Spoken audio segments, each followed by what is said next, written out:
أشهد أن لا إله إلا الله وحده لا شريك له وأشهد أن محمدا عبده ورسوله أما بعد فأعوذ بالله من الشيطان الرجيم بسم الله الرحمن الرحيم أما بعد فأعوذ بالله من الشيطان الرجيم بسم الله الرحمن الرحيم الحمد لله رب العالمين الرحمن الرحيم مالك يوم الدين إياك نعبد وإياك نستعين اهدنا الصراط المستقيم صراط الذين أنعمت عليهم غير المغضوب عليهم ولا الضالين هو الحي لا إله إلا هو فادعوه مخلصين له الدين الحمد لله رب العالمين. سورہ المومن آیت 66. وہی زندہ ہے، اس کے سوا کوئی معبود نہیں، بس اسی کے لیے دین کو خالص کرتے ہوئے اسے پکارو. کامل تعریف اللہ ہی کے لیے ہے جو تمام جہانوں کا رب ہے. اب جو مضمون جاری ہے وہ حضرت اقدس مسیح موعود علیہ الصلوۃ والسلام کی مقبول دعاؤں کا مضمون ہے، جس کے بعض حصے بہت سے حصے آپ کے اپنے ہی الفاظ میں ہیں اور بعض دوسروں کے الفاظ میں ان کی روایت کے طور پر بھی ہیں. حضرت مسیح موعود علیہ الصلوۃ والسلام کی دعاؤں کی قبولیت کا مضمون دراصل بہت ہی لمبا ہے. اس کثرت سے آپ کی دعائیں قبول ہوئی ہیں کہ انسان حیران رہ جاتا ہے. اس کے بے شمار ثبوت ہر جگہ پھیلے پڑے ہیں. جماعت احمدیہ دنیا میں جہاں جہاں بھی ہے ان کے خاندانوں میں کوئی نہ کوئی حضرت مسیح موعود علیہ الصلوۃ والسلام کی قبولیت دعا کے نمونوں کا ذکر چلتا ہوگا. اس لیے اس اتنے وسیع مضمون کو سمیٹنا تو بہرحال ممکن نہیں، مگر جستہ جستہ بعض قبولیت دعا کے نمونے میں آپ کے سامنے رکھتا ہوں. حضرت اقدس مسیح موعود علیہ السلام فرماتے ہیں، من جملہ ان نشانوں کے سعد اللہ لدھیانوی کی موت ہے جو پیشگوئی کے مطابق ظہور میں آئی. اس کی تفصیل یہ ہے کہ جب منشی سعد اللہ لدھیانوی بدگوئی اور بدزبانی میں حد سے بڑھ گیا اور اپنی نظم اور نثر میں اس قدر اس نے مجھ کو گالیاں دیں کہ میں خیال کرتا ہوں کہ پنجاب کے تمام بدگو دشمنوں میں سے اول درجے کا وہ گندہ زبان مخالف تھا. تب میں نے اس کی موت کے لیے جناب الہی میں دعا کی کہ وہ میری زندگی میں نامراد رہ کر ہلاک ہو اور ذلت کی موت سے مرے. اس دعا کا باعث صرف اس کی گالیاں نہیں تھیں، بلکہ بڑا باعث یہ تھا کہ وہ میری موت کا خواہاں تھا اور اپنی نظم و نثر میں میرے لیے بددعائیں کرتا تھا اور اپنی صفحات اور جہالت سے میری تباہی اور ہلاکت کو بدل چاہتا تھا. اور لعنت اللہ علی الکاذبین میرے حق میں اس کا ورد تھا اور تمنا کرتا تھا کہ میں اس کی زندگی میں تباہ ہو جاؤں اور ہلاک ہو جاؤں اور یہ سلسلہ زوال پذیر ہو جائے اور اس وجہ سے جھوٹا ٹھہروں. یعنی ہم فرما رہے ہیں کہ اس کے خواہش تھی اس وجہ سے میں جھوٹا ٹھہروں اور مخلوق کی لعنت کا نشانہ بنوں۔ اور اگرچہ یہ تمنا ہر ایک دشمن میں پائی جاتی ہے کہ وہ میری موت دیکھیں اور ان کی زندگی میں میری موت ہو، لیکن یہ شخص سب سے بڑھ گیا تھا، اور ہر ایک بدی کے لیے جب بدقسمت مخالف قصد کرتے تھے تو اس منصوبے سے پورا حصہ لیتا تھا۔ اور میں باور نہیں کر سکتا کہ جب سے دنیا پیدا ہوئی ہے کسی نے ایسی گندی گالیاں کسی نبی اور مرسل کو دی ہوں جیسا کہ اس نے مجھے دیں۔ چنانچہ جس شخص نے اس کی مخالفہ نظمیں اور نثریں اور اشتہار دیکھے ہوں گے، اس کو معلوم ہوگا کہ وہ میری ہلاکت اور نابود ہونے کے لیے اور نیز میری ذلت اور نامرادی دیکھنے کے لیے کس قدر حریص تھا اور میری مخالفت میں کہاں تک اس کا دل گندا ہو گیا تھا۔ بس ان تمام امور کے باعث میں نے اس کے بارے میں یہ دعا کی کہ میری زندگی میں اس کو نامرادی اور ذلت کی موت نصیب ہو۔ سو خدا نے ایسا ہی کیا، اور جنوری 1907 کے پہلے ہفتے میں چند گھنٹے میں نمونیا پلیگ سے اس جہان فانی سے ہزاروں حسرتوں کے ساتھ کوچ کر گیا، اور وہ پیشگوئی جس میں لکھا تھا کہ نامرادی اور ذلت کے ساتھ میرے روبرو وہ مرے گا، وہ انجام آتم میں عربی شعروں میں ہے، اور وہ یہ ہے: تو نے اپنی خباثت سے مجھے بہت دکھ دیا ہے، بس میں سچا نہیں ہوں گا اگر ذلت کے ساتھ تیری موت نہ ہو۔ اور صرف تیری ذلت پر کچھ نہیں، خدا تجھے ماں تیرے گروہ کے ذلیل کرے گا اور مجھے عزت دے گا، یہاں تک کہ لوگ میرے جھنڈے کے نیچے جم ہوں گے۔ اے میرے خدا، میں مجھ میں اور سعد اللہ میں فیصلہ کر، یعنی وہ جو کاذب ہے صادق کی روبرو اس کو ہلاک کر۔ اے وہ علیم و خبیر جو میرے دل کو اور میرے اندر کی پوشیدہ باتوں کو دیکھ رہا ہے۔ اے میرے خدا، میں تیری رحمت کے دروازے دعا کرنے والوں کے لیے کھلے دیکھتا ہوں، بس یہ جو میں نے سعد اللہ کے حق میں دعا کی ہے اس کو قبول فرما اور رد نہ کر، یعنی میری زندگی میں ہی اس کو ذلت کی موت دے۔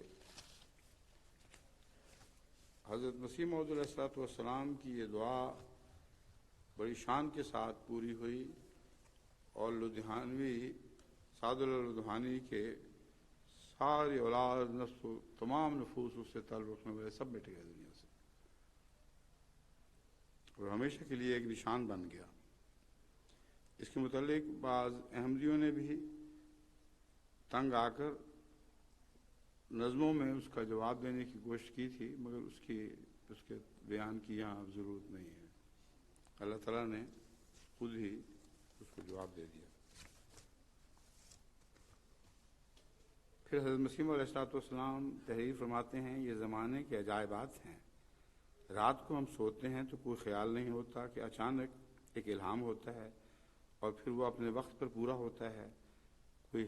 کوئی ہفتہ عشرہ نشان سے خالی نہیں جاتا۔ ثناء اللہ کے متعلق جو لکھا گیا ہے یہ دراصل ہماری طرف سے نہیں بلکہ خدا تعالیٰ ہی کی طرف سے اس کی بنیاد رکھی گئی ہے۔